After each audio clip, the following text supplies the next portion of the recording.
Bapak Ibu melakukan puasa dan kita tahu bahwa puasa itu tidak dalam 2 derajat dan ada hubungan keluarga 2 derajat, puasanya kami nyatakan tidak berlaku. Oke, bingung masih jenengan, kita masih bertubuh di bawah tangan.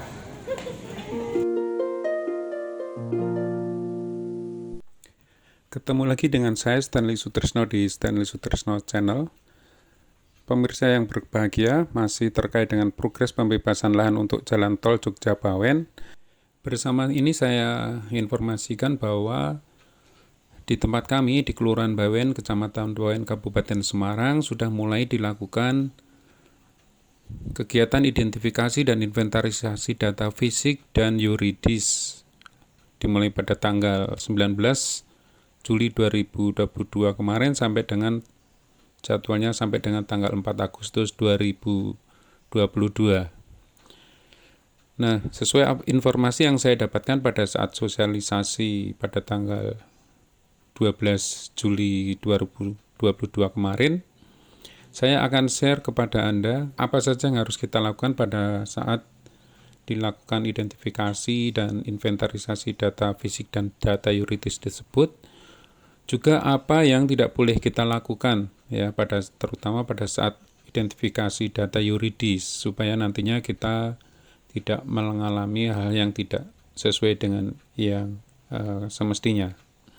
Untuk itu silakan simak video ini sampai selesai supaya Anda mendapatkan informasi yang utuh dan lengkap. Terima kasih. Kalau kita buka kembali rencana jadwal pelaksanaan pengadaan tanah bagi pembangunan ruas jalan tol Jogja-Bawen di Kabupaten Semarang, seperti yang sudah dirilis beberapa waktu sebelumnya, maka kita bisa melihat bahwa kegiatan inventarisasi dan identifikasi data fisik dan data yuridis ini masih sesuai dengan time frame yang dibuat, yaitu antara bulan Juli 2022 sampai dengan bulan Juni 2023.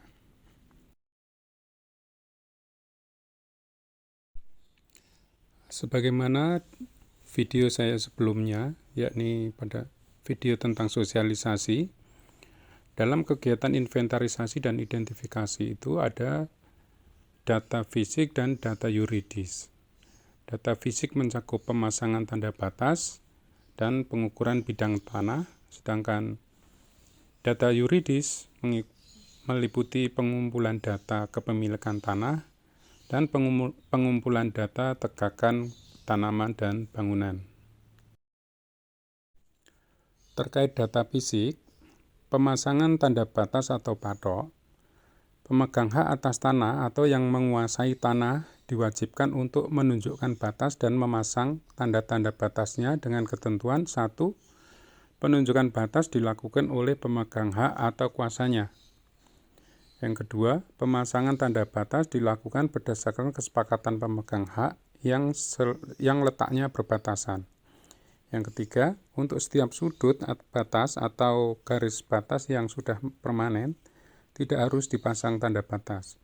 Jadi terkait dengan data fisik ini yang dilakukan oleh pemilik tanah atau pemegang hak adalah menunjukkan batas-batas, ya, batas-batas tanahnya, kemudian juga memasang batas patok, ya, memasang patok pada batas-batas itu, dan jika tanah itu berbatasan dengan tanah orang lain, maka pemilik tanah yang di sebelah kita itu pun harus ikut menyaksikan, ya, ikut menyepakati batas-batas yang kita tunjukkan kepada petugas atau satgas itu.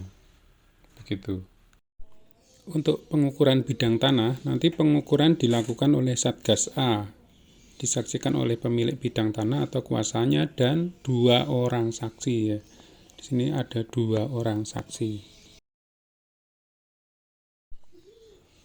Nah, untuk data yuridis ini kemarin penjelasannya cukup panjang, ya. Baik yang sudah sertifikat, terutama yang masih letter C, ini kemarin penjelasannya agak panjang. Sehingga saran saya kalau ada hal yang kurang jelas, baiknya langsung ditanyakan saja pada saat sosialisasi. Nah, ini terutama kaitannya dengan misalnya beli tanah melalui istilahnya di bawah tangan gitu ya. Apalagi kalau sertifikatnya itu masih sertifikat dari pemilik yang lama. Nah, ini sebaiknya ditanyakan langsung saja itu seperti apa prosedurnya supaya Anda nanti bisa menyiapkan dokumen-dokumennya gitu. Meskipun demikian Anda tidak perlu khawatir selama dokumen-dokumennya itu lengkap dan pemilik tanahnya yang lama mungkin juga bisa dihadirkan. Itu saya pikir tidak terlalu bermasalah. Kemudian juga kalau terkait dengan surat kuasa, nah siapa yang punya otoritas untuk diberi surat kuasa dan sebagainya, itu sebaiknya juga ditanyakan langsung pada saat sosialisasi ya. Maka sosialisasi itu sangat terbuka dan waktunya cukup panjang, diberi kesempatan luas kepada pemilik tanah, pemilik lahan itu untuk bertanya untuk hal-hal yang kurang jelas. Mengenai data yuridis ini, di video ini saya tidak akan kupas secara mendalam lagi.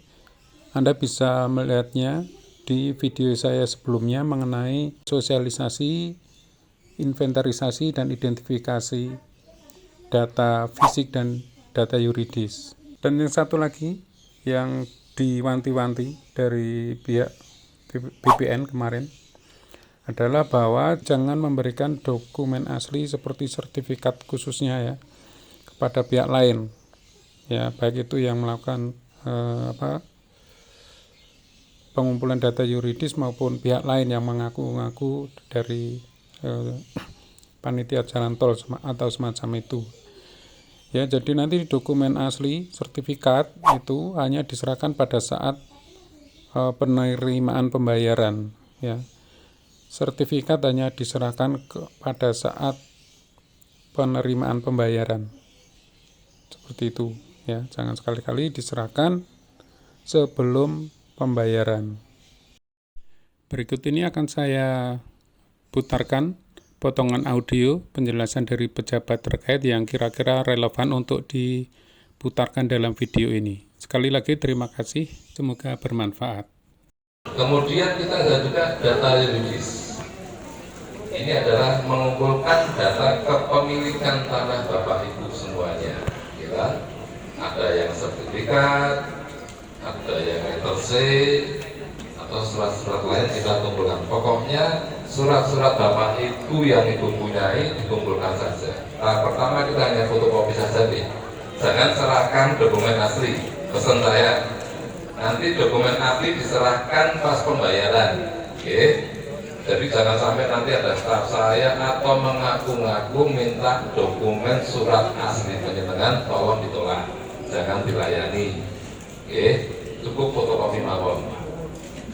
Kalau Bapak Ibu melakukan kuasa dan kita tahu bahwa kuasa itu tidak dalam 2 derajat dan ada hubungan keluarga 2 derajat, kuasanya kami nyatakan tidak berlaku. Oke, bingung masih jenengan, kita masih berlaku di bawah